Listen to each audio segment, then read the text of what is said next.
Hey, good evening, everybody. Gonna venture off topic here, what I normally have been talking about on my lives regarding the lockdown and mandatory vaccinations and protests, our protests anyways, but kind of wanted to talk about this whole thing that has been going on for quite a while. This systemic racism that has been happening and occurring, against white men, white boys, and they've even got, not all white women, it's not typically, it doesn't go against white women, right? For whatever reason, they're excluded from it. But you have people like Don Lemon, who came out and said, hey, all white men are terrorists. He said that. He came out and he said that right on CNN, live broadcast. However many people he reaches, said that. So everybody that watches him, everybody, has got it in their mind that white men are terrorists. White boys are terrorists. So, what is he held accountable? Nope. Facebook doesn't even hold him accountable. They allow him to say that. They don't pull it down. They allow it to stay up on Facebook. No problems, no issues.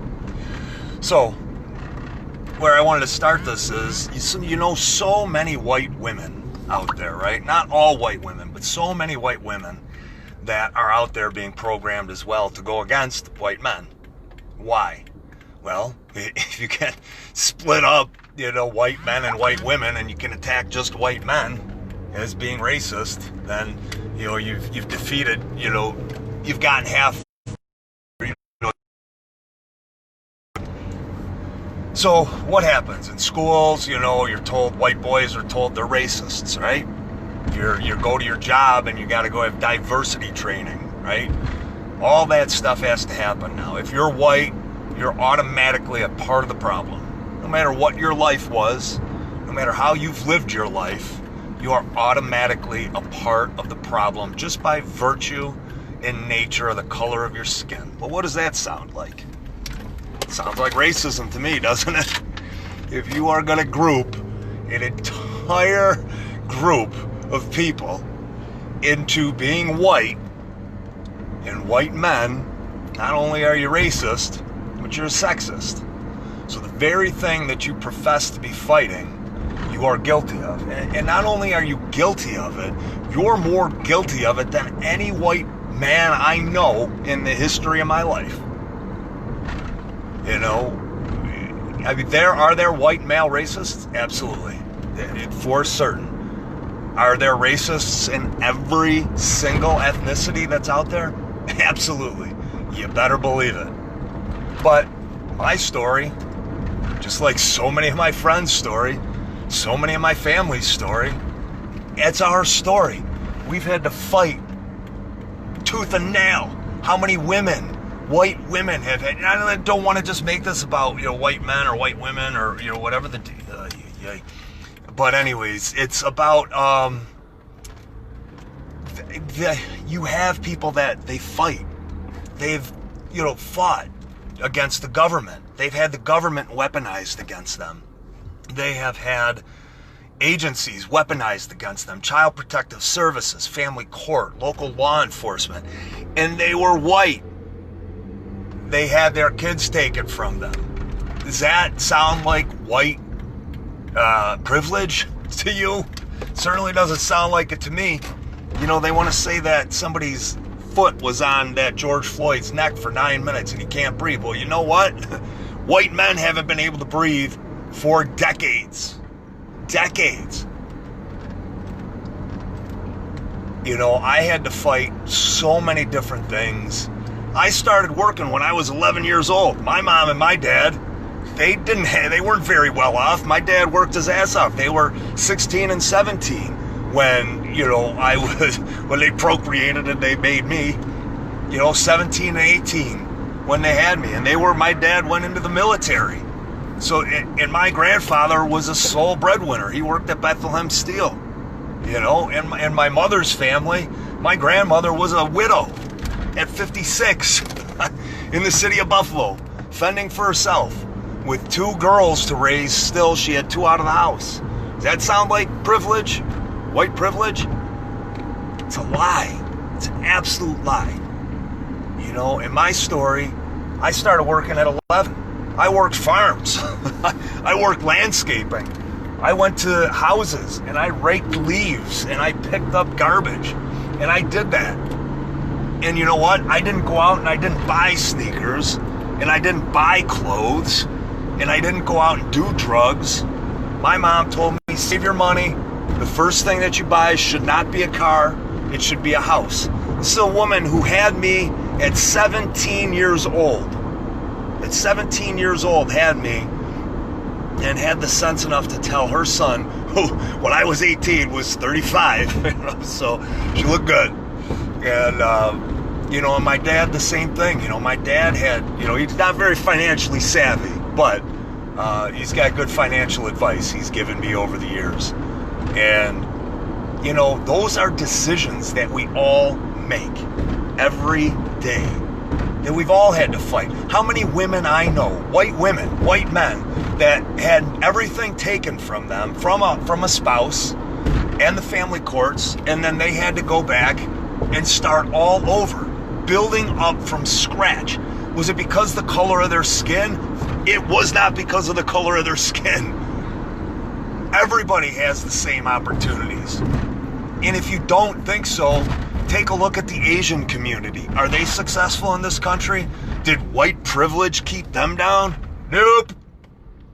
About the Islam community. They're succeeding, right? Arabic community succeeding. Hispanic community. Are they succeeding? Yep, they're succeeding. Is it white privilege keeping them down? Nope. White privilege isn't keeping them down. They don't keep talking about white privilege, right? People from France. You have, you know, people from, like, I'm white, but I'm German. I'm mostly German. So if you want to group me in to one color, you're the racist. You're the one that suffers from systemic racism. Not me. Excuse me, guys, 1 second. Thank you. Have a good one.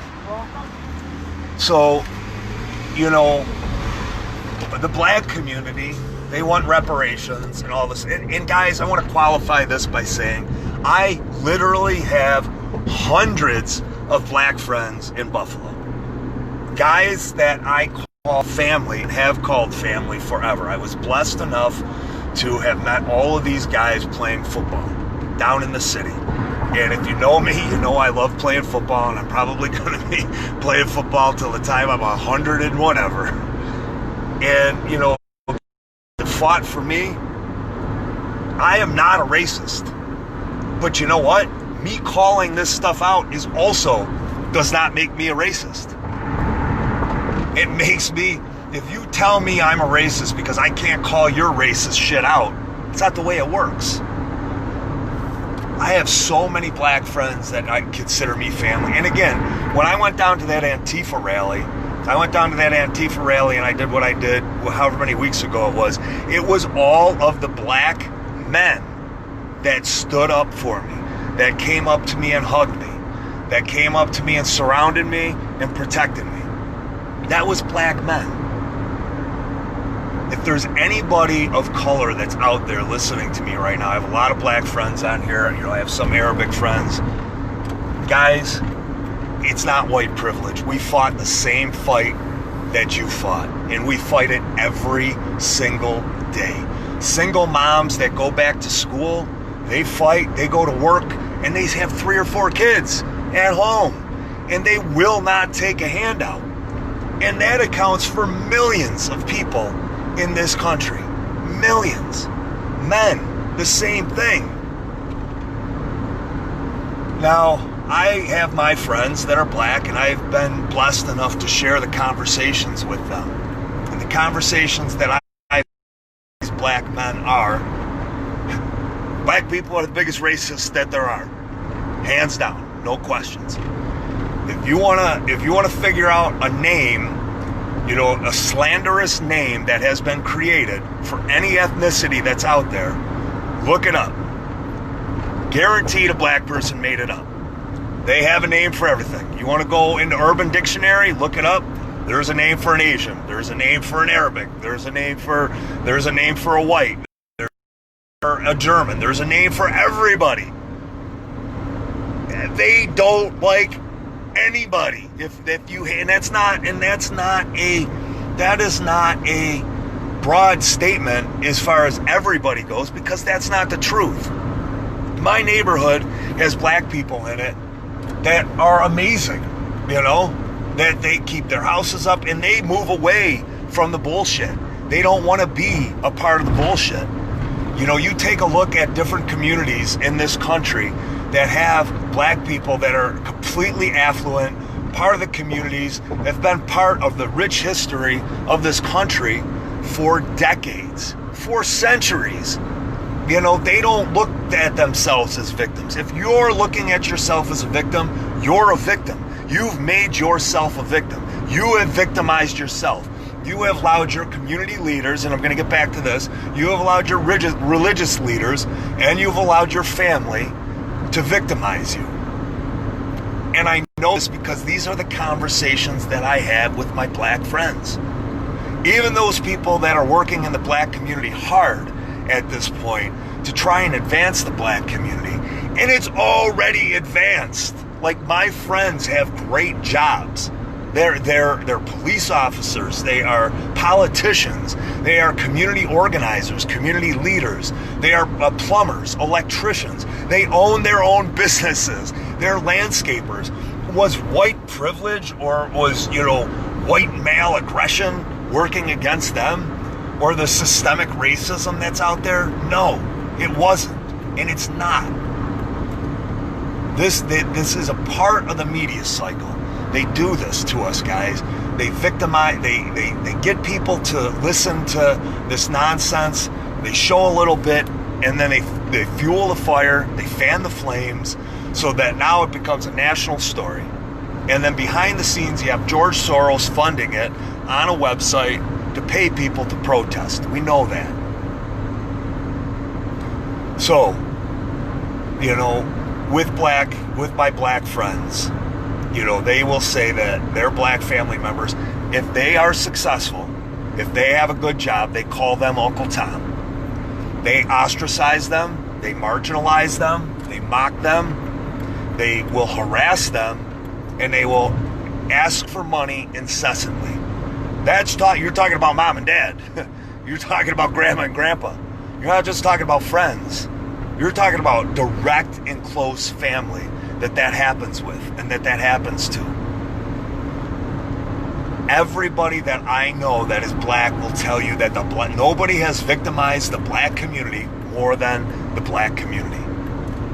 Your black youth, they know that their educational system has failed them. They know that their teachers have failed them. They know that their community and religious leaders have failed them. They know that their families have failed them. They know that their friends have failed them. They sing songs about it. They write, the spoken word. I've listened to it. I've heard it.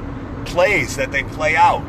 Nobody victimizes the black community more than the black community. Facts.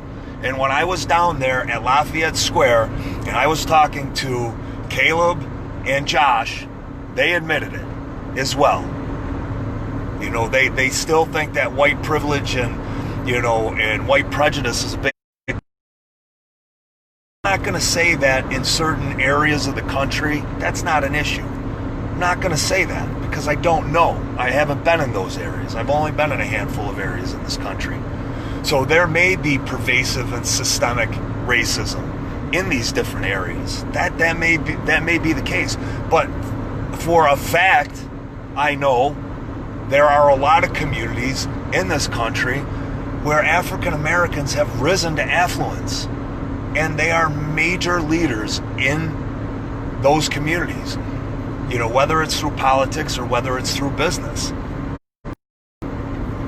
So, you're seeing before this all went down, before all this nonsense went down, I was saying it is amazing how much all coming together. It's amazing. And the powers that be and the establishment can't stand for that. Because when we come together as one, all of us, and we stop the nonsense about this color and that color and this ethnicity and that ethnicity, all of a sudden we get to come together and we get to see what's actually going on.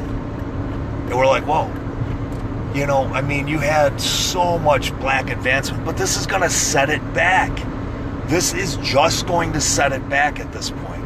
And the reason it's going to set it back is because you're going to have so many people that are now going to look at every black person through a different colored lens than what they were and what they were getting to. And that doesn't mean everybody's going to look at every black person through a different colored lens, but there's going to be a lot of people that are. And sure as shit, there's going to be a lot of black people that are going to look at every white person through a different colored lens. All because of this. All because the media is fueling this. Certain sports celebrities, music celebrities, politicians, they are fanning the flames. Why are they fanning the flames? They want unrest. They want people to be pissed off. They want people to be scared. They want people to be at home. This is what they want. You know, you sit back and you go, well, where are the police? Why aren't the police, you know, stepping in and stopping them from tearing? If we would have pulled down a statue when we were kids, or even now, you better bet your ass our asses are getting thrown in jail.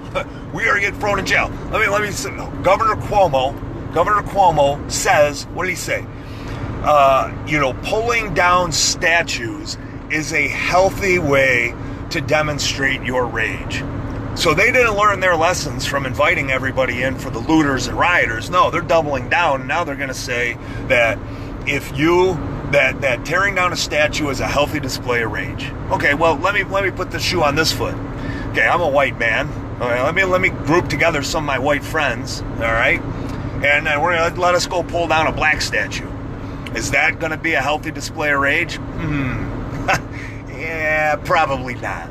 That's going to be called what we call a hate crime, right? And then I'm going to be called a terrorist, right? It's absolutely what I'm going to be called. So, fueling the flames with saying that pulling these statues down, and this is the statue issue. It is an issue. It is, because there are a lot of people that's community property. That's vandalism. You know, and the fact that police are standing by and not doing anything about it at all, that begs the question, who is enabling that behavior? And the only people that can be enabling that behavior are the top politicians. That's the mayor. You know, and thankfully here in Buffalo it hasn't happened, right? But again, it's not about statues. This is more about, you know, the systemic racism that we're saying that exists in this country. So now you had Bubba Wallace with